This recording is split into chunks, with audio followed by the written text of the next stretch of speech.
Jai Shaminarayan students, welcome to the virtual lecture series of Environment Conservation and Hazard Management. Today we are on lecture number 37. So let's see what we have learned in previous lecture. In previous lecture, we have seen different processes involved in biomass. બાયોમાસમાં કઈ કઈ processes કરવામાં આવે છે કે જેના through આપણે સારી ક્વોલિટીમાં જે પણ ફ્યુલ છે કે પછી એનું જે સબસ્ટિટ્યુટ એનર્જી છે એ આપણે મેળવી શકીએ છીએ. તો લાસ્ટ લેક્ચરમાં આપણે કઈ કઈ પ્રોસેસીસ જોઈ હતી તેમાં સૌથી પહેલાં આવે છે પાયરોલિસિસ. રાઈટ, કોને કહેવાય પાયરોલિસિસ? તો પાયરોલિસિસ એ શું છે? તો આપણે જે ડાયરેક્ટલી બર્ન કરીએ છીએ કોઈ પણ ઘન કચરાને, બરાબર, તો એ જે પ્રોસેસ છે એને આપણે કહીએ છીએ પાયરોલિસિસ. અને જે જનરલી કેના ડિગ્રી પર થતી હોય છે તો કે 500 ડિગ્રી ટુ 1000 ડિગ્રી સેન્ટીગ્રેડ પર થતી હોય છે, સેલ્સિયસ પર.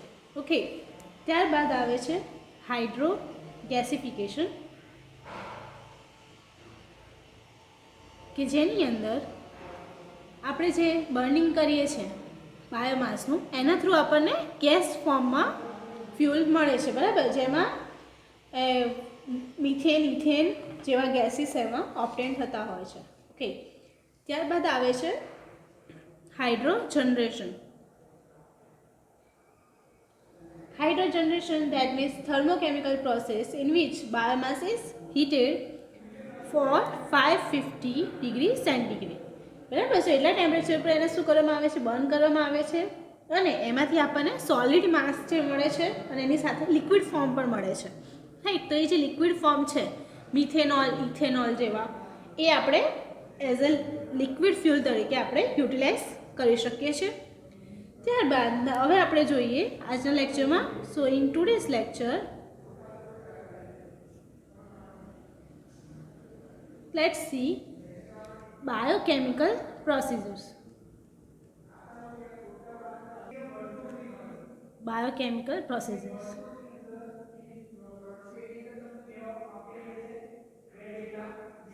Okay, so biochemical processes ની અંદર કઈ કઈ પ્રોસેસીસ ઇન્ક્લુડ થાય છે? તો એમાં ફર્સ્ટ આવતું હતું એરોબિક ટ્રીટમેન્ટ,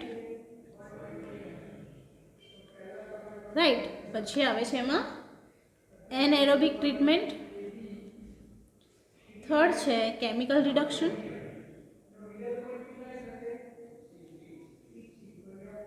એન્ડ 4 આવે છે પાયરો ગેસિફિકેશન.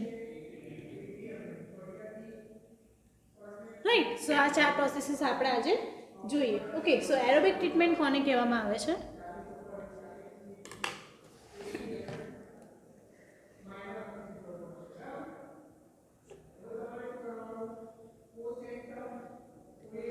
તો એરોબિક ટ્રીટમેન્ટ કે જેની અંદર એરોબ્સ એટલે શું? એ છે માઇક્રો ઓર્ગેનિઝમ્સ, બરાબર. સો એ માઇક્રો ઓર્ગેનિઝમ શું વર્ક કરે છે? સો આ micro organisms that means bacteria, right. So at lower ટેમ્પરેચરની અંદર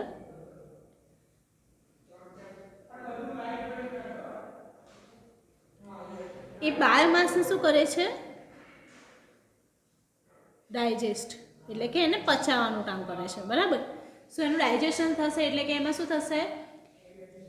ગેસીસ ઉત્પન્ન થશે, બરાબર. એક સળવા માંડશે, બરાબર. એ જે બાયોમાસ જે છે એ શું થાય છે? કોહવાય છે. અને એમાં એર જે છે એ શું થાય છે? ઇન્વોલ્વ થાય છે. ને એના કારણે આપણને બે ફ્યુલ, ઇથાઇલ એન્ડ મિથાઇલ નામના બે ફ્યુલ એમાં જનરેટ થતા હોય છે.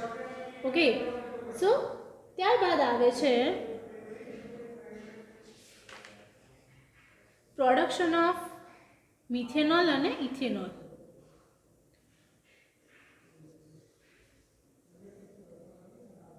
રાઈટ, તો હવે પ્રોડક્શન ઓફ ઇથેનોલ કેવી રીતે થાય છે? તો પહેલાં તો આપણે જોઈએ કે એના યુઝ કયા કયા છે, બરાબર. તો કેમાં ઇથેનોલ આપણે બનાવી શકીએ છીએ એરોબિક ટ્રીટમેન્ટની અંદર, બરાબર. સો એમાં યુઝ થાય છે પહેલું તો molasses or sugar can juice.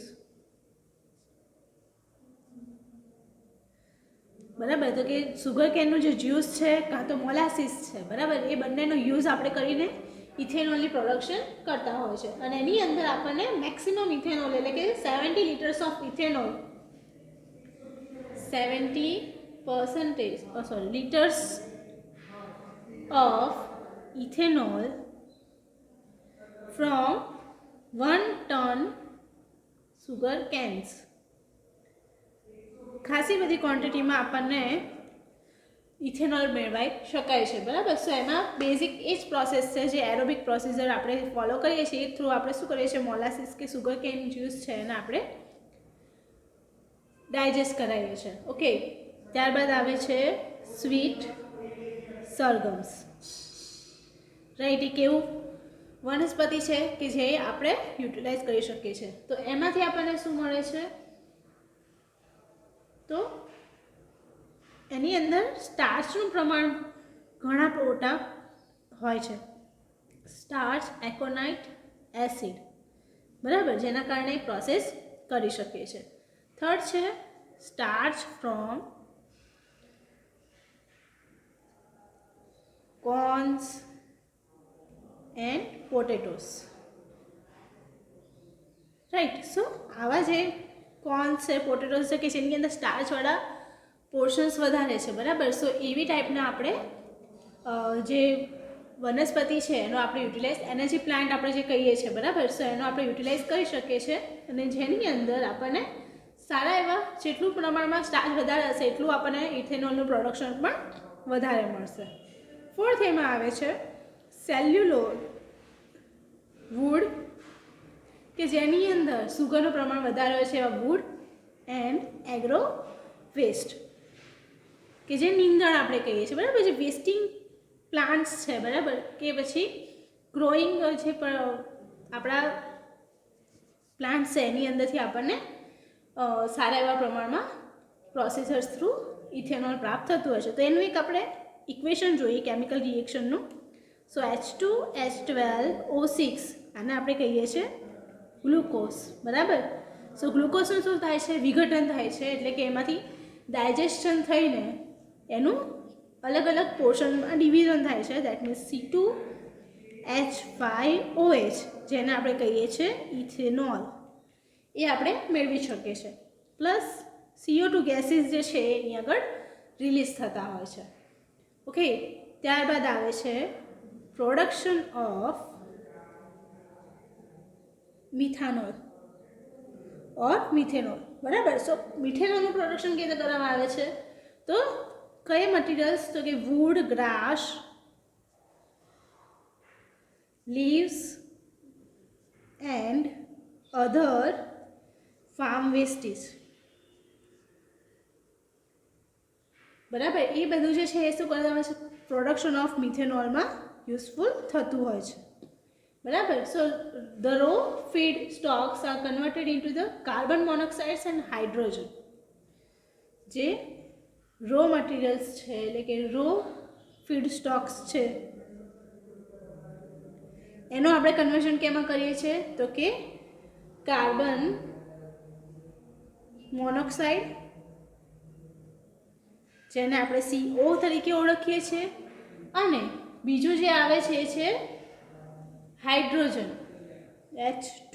બંનેમાં આપણે કન્વર્ઝન કરાવી શકીએ છીએ અને એના થ્રુ આપણને મિથેનોલ મેળવી શકીએ છીએ. અને જે પ્યોર મિથેનોલ હોય છે, બરાબર, એને આપણે IC એન્જિન્સ રન કરવામાં યુટિલાઇઝ કરી શકીએ છીએ. સો આ રીતે તમે પ્રોડક્શન ઓફ મિથેનોલ, ઇથેનોલ કરી શકો છો with the use of aerobic methods, બરાબર. હવે આપણે જોઈએ anaerobic method, anaerobic digestion.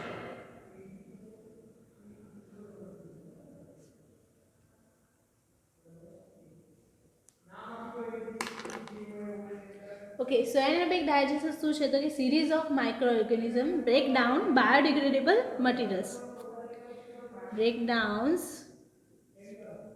Biodegradable materials. કોણ બ્રેકડાઉન કરશે, સો યુઝિંગ microorganisms. બરાબર. સો માઇક્રો ઓર્ગેનિઝમ્સ એ એનારોબિક મેથડ થ્રુ જે પણ આપણા મેળવી શકીએ છીએ. તો એ પ્રોસિજર પણ શેમાં થાય છે? તો કે એબ્સન્સ ઓફ ઓક્સિજનમાં, એટલે કે એની અંદર આપણે ઓક્સિજન પણ કોઈ પણ રીતે આપણે અલાવ કરતા નથી, જેના કારણે અંદર રહેલા બેક્ટેરિયા શું કરે છે? ડાયજેસ્ટ કરે છે એની અંદર, અને આ જે બેક્ટેરિયા છે એને આપણે કહીએ છીએ anaerobic bacteria. Almost any organic material can be procedure with anaerobic digestion. કોઈ પણ ઓર્ગેનિક મટીરિયલ હોય એનું આપણે એનએરોબિક ડાયજેશન કરાવી શકીએ છીએ. રાઈટ. તો જે મિથેનોલ એનએરોબિક ડાયજેશન દ્વારા યુઝ થાય છે એ કેમાં યુઝ થાય છે?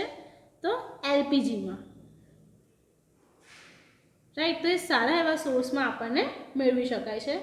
Also water pump, IC engines, generators એક્સેટ્રામાં એ યુઝ કરી શકીએ છીએ આપણે. રાઈટ. હવે આપણે જોઈએ next one which is chemical reduction. Okay. So chemical reduction એટલે કે જેની અંદર એગ્રો વેસ્ટ જે છે, પછી animal waste and cellulose waste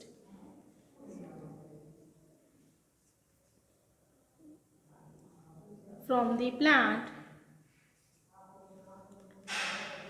યુઝમાં લઈએ છીએ. બરાબર. સો કયા કયા યુઝમાં લઈએ છીએ આપણે? Agro waste, animal waste, cellulose waste from the plant. બરાબર. સો ઇન એબ્સન્સ ઓફ, અહીંયા આગળ in presence of alkyl catalyst and CO, carbon monoxide અને આલ્કાઇલ કેટાલિસ્ટની પ્રેઝન્સમાં, એટલે કે એવા આપણે કેમિકલ એડ કરીએ છીએ કે જેના થ્રુ સારું એવું કેમિકલ રિડક્શન આપણે કરાવી શકીએ. ઓકે. સો આ જે પ્રોસેસ છે એ કેટલા ટેમ્પરેચર પર થાય છે? તો 250 to 400 ડિગ્રી સેન્ટીગ્રેડ ઉપર આ જે પ્રોસેસ છે કરવામાં આવે છે. અને ઓર્ગેનિક મેટર જે છે એને કેમાં કન્વર્ટ કરવામાં આવે છે? ઓર્ગેનિક મેટર ટુ ધ ઓઇલમાં આપણે કન્વર્ઝન કરીએ છીએ. રાઈટ. સો કેમિકલ રિડક્શન પ્રોસેસરમાં આપણને શું મળે છે? ઓઇલ ફોર્મમાં આપણું ફ્યુલ મેળવી શકીએ છીએ. અને એ જે ઓઇલ છે, બરાબર, તો કે એને સારી એવી રીતે યુઝમાં લઈ શકીએ છીએ. નાવ નેક્સ્ટ પ્રોસિજર આપણે જોઈએ વિચ ઇઝ પાયરોગેસિફિકેશન. હવે પાયરોગેસિફિકેશન એટલે શું? Converting biomass into liquid. બરાબર. આપણે પ્રવાહીમાં એમાં શું કરીએ છીએ? એનું રૂપાંતરણ કરીએ છીએ. અને ઓલ્સો ગેસિયસ. બરાબર. ગેસિયસ ફ્યુઅલ અને આપણે લિક્વિડમાં આપણે એનું શું કરીએ છીએ? ટ્રાન્સફોર્મેશન કરીએ છીએ. કયા કયા વેસ્ટ આપણે એમાં યુઝ કરી શકીએ છીએ? સો ફાયરવુડ વેસ્ટ, આપણે જે વુડને બર્ન કરેલા હોય, બરાબર, સો એનો જે વેસ્ટ વધે છે એ આપણે યુટિલાઇઝ કરી શકીએ છીએ. એગ્રીકલ્ચરલ વેસ્ટ, એનો પણ આપણે યુટિલાઇઝેશન કરી શકીએ છીએ. લીવ્સ એટલે કે પાંદડાઓ અને રૂટ્સ ઓફ ટ્રીઝ, એનો પણ આપણે યુટિલાઇઝેશન કરી શકીએ છીએ. Skins of banana, બાર્ક્સ of trees et cetera cut into small pieces. એને શું કરે છે? આપણે કટ ધેમ ઇન્ટુ સ્મોલ પીસીસ. ઘણા નાના પોર્શનમાં આપણે એને કટ કરાવી દઈએ છીએ. બરાબર. કે જેના થ્રુ એ સારી એવી રીતે કન્વર્ટ થઈ શકે. And used as biomass in the gasifier. On heating, the biomass carbon monoxide and hydrogen gases are produced. કયા gases produce થાય છે? હાઇડ્રોજન એન્ડ CO ગેસ આપણને અહીંયા આગળ મળતો હોય છે, બરાબર. તો એ જે મળે છે શેના કારણે મળે છે? ઇનકમ્પ્લીટ કમ્બશનના કારણે. જો પ્રોપરલી બર્ન નહીં કરેલું હોય, આપણે પ્રોપરલી સળગાવેલા નહીં હોય, તો ઇનકમ્પ્લીટ બર્નના કારણે આપણને શું મળે છે? હાઇડ્રોજન અને CO ગેસ અહીંયા આગળ આપણને મળતા હોય છે. અને હાઈ કેલેરિફિક વેલ્યુ એટલે કે 950 to 1200 કિલો કેલરી પર ક્યુબિક મીટર જેટલી આપણને કેલરી અહીંયા આગળ મળતી હોય છે, બરાબર. સો એને આપણે શેના માટે યુઝ કરી શકીએ છીએ? તો કે water pumps, flour mills and agricultural equipments, આ બધા પોર્શન્સમાં આપણે એનું યુટિલાઇઝેશન કરી શકીએ છીએ. તો આપણે બધી પ્રોસેસીસ હવે અહીંયા કમ્પ્લીટ કરી છે. ફરીથી એક વખત આપણે જોઈએ તો આપણો ફ્લો ચાર્ટ શું કહે છે? તો પ્રોસેસીસ જે છે બાયોમાસની, જેમાં આવે છે બે પ્રોસેસીસ. પહેલી આવે છે થર્મોકેમિકલ અને સેકન્ડ એમાં આવે છે બાયોકેમિકલ, રાઈટ. સો આપણે થર્મોકેમિકલમાં કઈ કઈ જોઈ? તો પાયરોલિસિસ, બરાબર. ત્યારબાદ આપણે જોયું hydro gasification and also hydro generation, બરાબર. આ ત્રણ મેથડ આપણે જોઈ. સાથે અહીંયા બાયોકેમિકલની અંદર એરોબિક ટ્રીટમેન્ટ, એનએરોબિક ટ્રીટમેન્ટ અને લાસ્ટ આપણે જોયું કેમિકલ રિડક્શન, રાઈટ. સો પાયરોલિસિસમાં આપણે શું કરીએ છીએ? ડાયરેક્ટલી ફ્યુલને બંધ કરીએ છીએ. હાઇડ્રોગેસિફિકેશન એટલે કે હાઇડ્રોનું ગેસમાં કન્વર્ઝન, બરાબર. સો આપણે જે લિક્વિડ ફોર્મ હોય એને આપણે શું કરીએ છીએ? વધારે બંધ કરીને ગેસિયસ ફોર્મમાં લઈ જઈએ છીએ. પછી આવે છે હાઇડ્રો જનરેશન, કે જેની અંદર આપણે એને ગરમ તો કરીએ છીએ પણ એના કારણે શું થશે? એનું લિક્વિડ ફોર્મમાં જનરેશન થશે, જેમ કે મિથાઇલ, ઇથાઇલ, બરાબર. સો એ રીતે આપણે એને જનરેશન કરીએ છીએ. ગેસિફિકેશનમાં આપણને શું મળે? ઇથેન, મિથેન જેવા ગેસીસ મળે છે, બરાબર. હવે આવે છે બાયોકેમિકલ પ્રોસેસીસ, બરાબર. તો જે આજે આપણે લેક્ચરમાં જોઈ, તો એમાં સૌથી પહેલાં જોઈ એરોબિક ટ્રીટમેન્ટ, બરાબર. સો એરોબિક ટ્રીટમેન્ટની અંદર શું થાય છે? તો માઇક્રો ઓર્ગેનિઝમ જે છે એ શું કરે છે? તો જે વેસ્ટ મટીરિયલ્સ છે, બરાબર, વેસ્ટ પ્રોડક્ટ છે આપણી એનર્જી પ્લાન્ટની, બરાબર. સો એ પ્રોડક્ટ્સનું આપણે શું કરી શકીએ છીએ? યુટિલાઇઝેશન કરીને મિથેનોલ અને ઇથેનોલ જેવા ગેસીસને જનરેટ કરીએ છીએ, બરાબર. સો એનું પ્રોડક્શન માટે કયા કયા મટીરિયલ્સ યુઝ થાય છે એ પણ આપણે જોયા.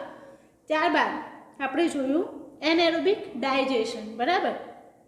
સો એ શું થાય છે? તો કે બાયોડિગ્રેડેબલ મટીરિયલ્સને અલગ અલગ પોર્શનમાં ડિવાઈડ કરી દેવામાં આવે છે, એ with in absence of oxygen, જેમાં ઓક્સિજન આપણે બિલકુલ પ્રોવાઈડ કરતા નથી. ત્યારબાદ એનેરોબિક બેક્ટેરિયા જે છે એ પ્રોસિજરને ઇઝીએસ્ટ કરે છે. કયા કયા મટીરિયલ યુઝ થાય છે? એમાં તો કે બધી જ ટાઈપના ઓર્ગેનિક મટીરિયલ્સ, બરાબર. અને એમાંથી આપણને શું મળે છે? તો કે એલપીજીમાં યુઝ થતો મિથેનોલ અહીંયા આપણે મેળવી શકીએ છીએ. અને બીજું તો કે આપણે એ જે મિથેનોલ મળે છે એનો યુઝ શેમાં કરીએ છીએ? તો વોટર પમ્પ્સ, એસી એન્જિન, જનરેટર્સ એક્સેટ્રામાં. એવી જ રીતે કેમિકલ રિડક્શન શું છે? તો કે ઇન પ્રેઝન્સ ઓફ, આ વસ્તુ તમારે ખાસ યાદ રાખવાની છે, in presence of alkaline catalyst and CO, બરાબર. એ બંનેની પ્રેઝન્સમાં આપણે 250 થી 400 ડિગ્રી સેન્ટીગ્રેડની અંદર ઓર્ગેનિક મેટર જે છે એને આપણે શેમાં કન્વર્ટ કરીએ છીએ? ઓઇલની અંદર, બરાબર. તો એ પ્રમાણે આપણે એનું કન્વર્ઝન કરતા હોય છે. અને અહીંયા જ એક લાસ્ટ પ્રોસિજર આવે છે જેને આપણે કહીએ છીએ પાયરો ગેસિફિકેશન, બરાબર. બર્નિંગ કરવામાં આવે છે પણ એનું કયા કયા ફોર્મમાં આપણને મળે છે? તો કે લિક્વિડ અને ગેસિયસ ફોર્મમાં આપણને મળે છે. આ બધી જ ટાઈપના આપણે શું કરી શકીએ છીએ, જે પણ વુડ કે ટ્રીઝના લીવ્સને છે બરાબર, એનું આપણે યુટિલાઇઝેશન વિધિન સ્મોલ પીસીસ આપણે કરાવીએ છીએ બરાબર. અને શું મળે છે આપણને બાય પ્રોડક્ટ તરીકે? હાઇડ્રોજન અને CO due to incomplete combustion, એટલે કે અધકચરું છે કમ્બશન થયેલું હોય, ઈંધણ આપણે બનાવવા માટે થયેલું હોય પ્રોસેસ એ. અને કેટલા કિલો કેલરી આપણને વેલ્યુ મળે છે? તો કે 950 to 1200 કિલો કેલરી પર મીટર ક્યુબ જેટલી જનરેશન થાય છે. વોટર પમ્પ્સ, ફ્લાવર મિલ્સ એટલે કે જે ઘંટી દળ આવે છે લોટ માટેની, એ એગ્રીકલ્ચરલ ઇક્વિપમેન્ટ્સ, એ બધામાં આપણે એનો યુટિલાઇઝેશન કરી શકીએ છીએ. શું મિત્રો, આપણે આજના લેક્ચરમાં આપણે આટલું જ કન્સિડર કરીએ છીએ. નેક્સ્ટ લેક્ચરમાં આના પછીની બીજી થિયોરીઝને આપણે જોઈશું. ત્યાં સુધી આઈ એમ કૃષ્ણા પંચાલ, સાઇનિંગ.